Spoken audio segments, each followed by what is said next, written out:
Okay, so like I've mentioned before, one thing I like to do when we are working on stuttering is to talk and get a sense of what parts of our body we use when we talk.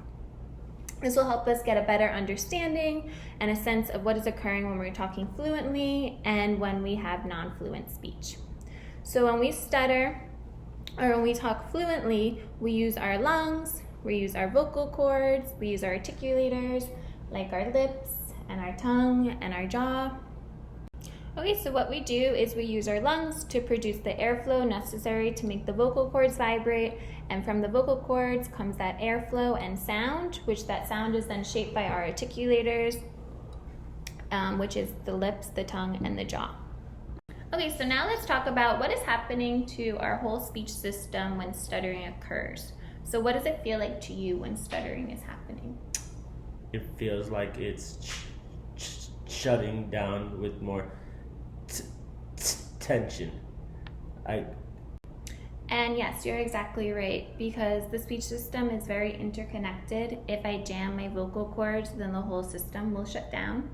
So if I didn't push hard enough at this level of the vocal cords and jam up, I could push hard at my tongue, which is one of my articulators, and then my tongue would be pushed at the roof of my mouth. And so if I was going to say a D sound, then the whole system would shut down because the air will stop right there. Or if I jammed up at the vocal cords, then the air will stop right there. So even if I got the air to flow past the vocal cords, but I pushed too hard here at my lips, same thing will happen. I could get stuck on one of those B sounds or the P's, and my system will just shut down. It's impossible to have the whole system function if there's a jam in the system. So before we get started on discussing some techniques, I wanted to discuss stuttering a bit more. So I have an iceberg here, and what I wanted to know is, what do you know about icebergs? Half of it is underwater, and the top seems big, but what's not showing under the water is actually quite bigger. Yes, exactly. A lot of it is hidden under the water. And one thing people can do is people can draw a line in the middle of it where they want to divide it. And sometimes people will make the top a bit bigger, and some people will make the hidden part a bit bigger. So what we're going to do is I want you to fill out this iceberg and put the parts you can visually see related to your stuttering in the top part, and the feelings that you have about stuttering in the bottom part. So these are the feelings that are hidden, and we can't visually see them, but it's important to address this. And then on the top, we're gonna put our secondary behaviors, which are the ones that are occurring while we stutter. And why we usually do this is to try and prevent or to get out of that disfluent moment. Okay, so now you can begin filling it out.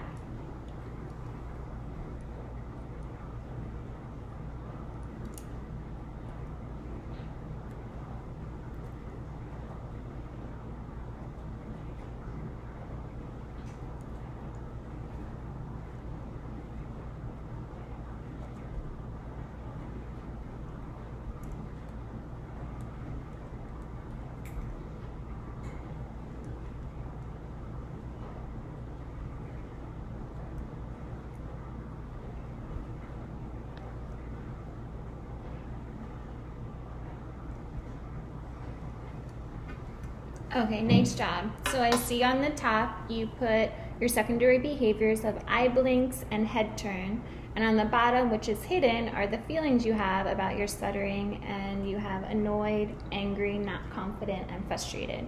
And these are all very important to discuss, because sometimes when you talk about your feelings, it can make you feel more comfortable and confident and less worried by just talking about it.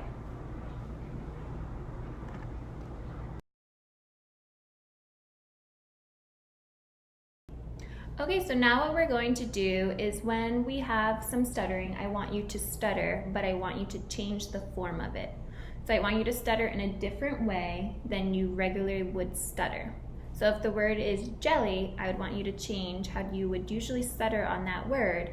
So if it was jelly, I would want you to do something like this and change the form. Jelly, just to make any change at all. This might sound a little different, and it might even sound a little silly, but for practice, it's very important to get us out of this stuttering groove we're in right now, where we go back and stutter in the same way over and over again. We need to change that. So that's the first step, is to change it and to modify it and show that we can stutter in a different way. Okay, so now I just want to try this technique. So we're going to see what happens when we stutter and how we can change our stutter. So let's just discuss some of the things that you enjoy.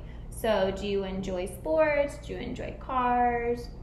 Do you enjoy going out to restaurants? What are some things that you really enjoy in your life? I like baseball. Oh, you like baseball? I like baseball too. What sports team do you enjoy? I like the Yankees.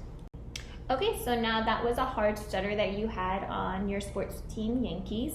So now what I want you to do is to vary that stutter for me. So show me how you can stutter on that now with some different form. So let's modify it a little bit. So you show me in a different way how you can say Yankees. Yankees. Very good. So now you just showed me a different variation of stuttering. Okay, so now what we're going to do is to try some more techniques. And for this one, it's called easy start or easy onset. And it's just a way to use your voice box in the beginning of a word. And a lot of words start like that. So where we use our voice box in the beginning, like elephant, ice cream, Yankees. So it's a way of starting with your voice box, but it's also slowing at the voice box to have that easy start or easy onset.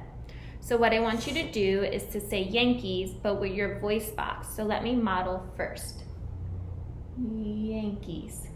So now I would like you to try that. Just using your voice box, slowing your voice box. Yankees. Very good. Nice. So what you did there was you started off slowly with the first sound, the y in Yankees, but then you remainder of the word flowed at a really good pace. So can you give me another word that starts with a vowel, like an A, an E, or an O? Apple. Nice job. You picked that up really well. So there, what you did was you used your voice box and you just glided into that with that beginning A, and then the rest of the word just flowed nicely. So you can use this to say sentences that have a sound, where you can use it in the beginning or even in the middle. Like, I could say and. So here we go. So that's an example where it's in the middle. And this is good to practice to help with sounds like that where you might get stuck on in the beginning or in the middle of a sentence. Okay, and another technique that we're going to work on today is light contact. And what that means is you don't really close your lips tight together, or you don't push your tongue too hard to the roof of your mouth. You're just going to make sure it's nice and light touch to help us get out that fluent and smooth speech. So watch my model. Baseball. So you'll see that you're even kind of modifying the sound a little bit just to replace that hard sound of baseball. So now I would like you to try that where we can get that light contact to have that words flow better. Baseball. Very good. That was great. You'll notice you kind of combined the two. You combined easy onset and that light contact to have that nice flowing speech come out. Okay, and another great technique is slowing our rate to help us get more fluent speech out. So what we're going to do is we're going to read a phrase from this book, and we're going to keep it relatively short. We're going to make sure that we keep our voice on throughout the phrase, and we want to use an easy start when moving into the phrase. So it might sound something like this. If we had a penny for every time we were asked what it was like to grow up with Yogi Berra as our father, we would probably own the world's largest pile of copper. Okay, and now I would like you to try to read that phrase, and remember to keep your voice on and use an easy start when moving through. If we had a penny for every time we were asked what it was like to grow up with Yogi Berra as our father, we would probably own the world's largest pile of copper. Very good. Nice job. I liked how you used the slow rate and you kept the easy onset in the beginning. Okay, so how did that feel to you? Did you notice anything about your rate? It felt just about right. Awesome. I'm glad, because using that technique, that's what it should do. It should slow you down to help you get that smoother speech out. And one thing you can do with more practice is you can speed it up a little bit to where it might feel just a little bit better for you, and you can still remain to have that smooth speech come out. So before we get started on discussing some techniques, I wanted to discuss stuttering a bit more. So I have an iceberg here, and what I wanted to know is, what do you know about icebergs? Half of it is underwater, and the top seems big, but what's not showing under the water is actually quite bigger. Yes, exactly. A lot of it is hidden under the water.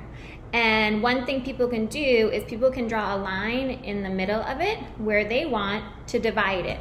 And sometimes people will make the top a bit bigger, and some people will make the hidden part a bit bigger.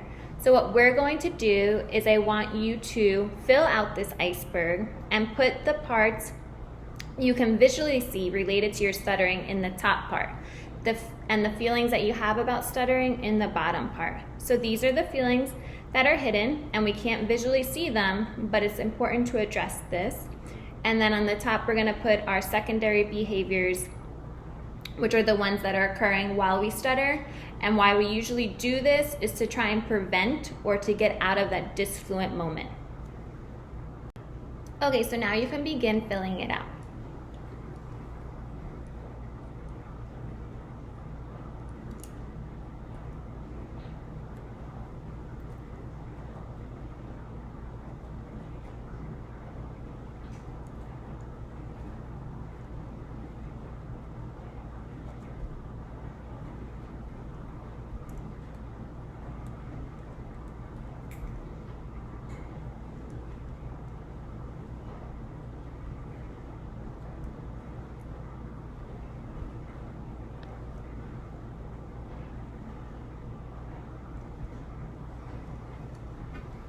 Okay, nice job. So I see on the top you put your secondary behaviors of eye blinks and head turn. And on the bottom, which is hidden, are the feelings you have about your stuttering, and you have annoyed, angry, not confident, and frustrated. And these are all very important to discuss, because sometimes when you talk about your feelings, it can make you feel more comfortable and confident and less worried by just talking about it. Okay, so another technique we're going to discuss today is where we're going to hold the stutter and pull out of it.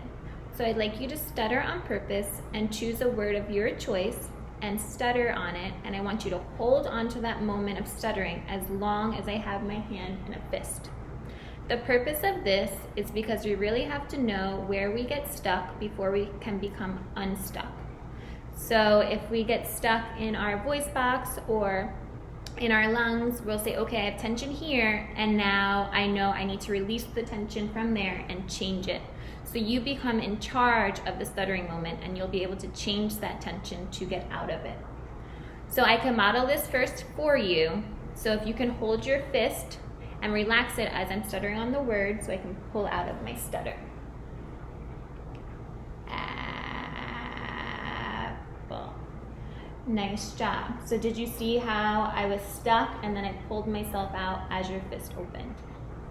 Very good. So now let's switch roles, and I want you to really think about what you're doing and what is happening as we hold onto that stutter out in time. And I want you to flow into the word when I release my fist. So let's do it and see how it goes. So whenever you're ready. Yankees. Very good. That was a really nice, smooth movement. So what did you do during that time of holding? What did you feel? I started to pay attention to the tension in my throat, and then I started relaxing and moved it by using. Okay, very good. And that was really good job, because you moved through it and you held onto your stutter and you pulled yourself out and you controlled it. And that's the main purpose. We wanted to be able to control our stutter and get out of it.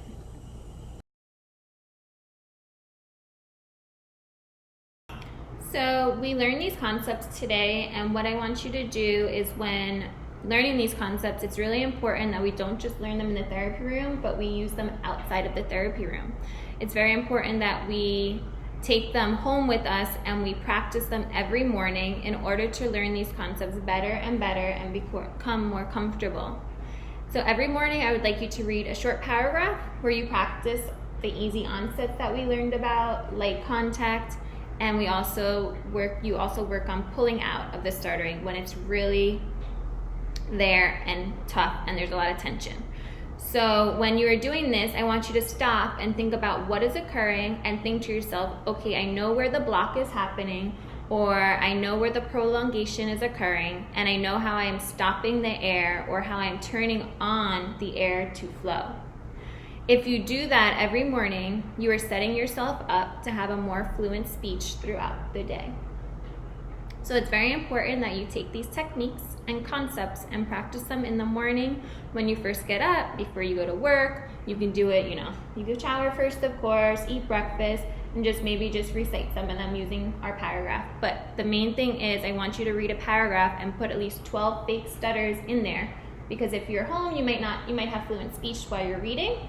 So it's really important that you are practicing so you can do voluntary stuttering and get through this paragraph with using these techniques every morning, just to become more comfortable so you can use them outside of the home and outside of the therapy room. Sound like a plan? Sounds like a plan. Okay, good.